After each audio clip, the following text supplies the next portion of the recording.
రాహుల్, ఎప్పుడొచ్చారు మీరు? ఎంతసేపు అయింది? ఇప్పుడే వచ్చాను నందన.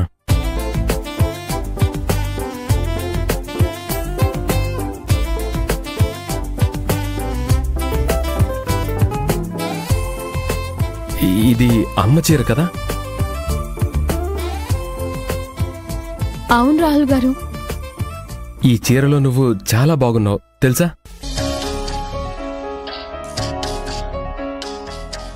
చాలా అంటే ఎంత? చుక్కల్లో ఉండే చందమామ కంటే ఎక్కువ, దివిలో ఉండే దేవత కంటే కొంచెం తక్కువ. మీలో ఈ యాంగిల్ కూడా ఉందా? ఈ యాంగిల్ అంటే ఏ యాంగిల్?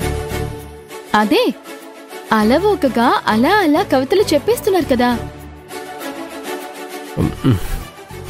నోటికొచ్చిన 4 పదాలు చెప్పేస్తే అది కవిత అయిపోతుందా? ఆ 4 పదాల్ని నాజూగ్గా అందంగా పేర్చి చెప్తే అది కవితే అవుతుంది. మీకు తెలియకుండా మీలో ఒక ఆర్టిస్ట్ ఉన్నారు.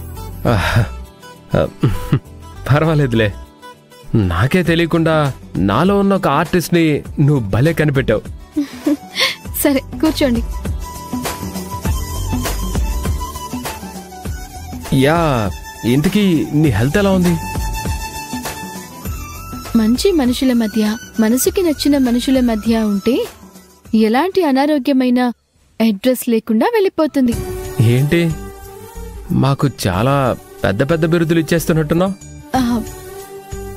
గొప్పతనానికి గుర్తింపు ఎప్పుడూ ఉండాలి. ఈ ఇంట్లో మీతో పాటు ఆంటీ కూడా నన్ను చాలా బాగా చూసుకుంటున్నారు. కంటికి రెప్పలా చూసుకునే వాళ్ళు పక్కనే ఉన్నారు కదా, ఇంక కష్టమేముంటుంది?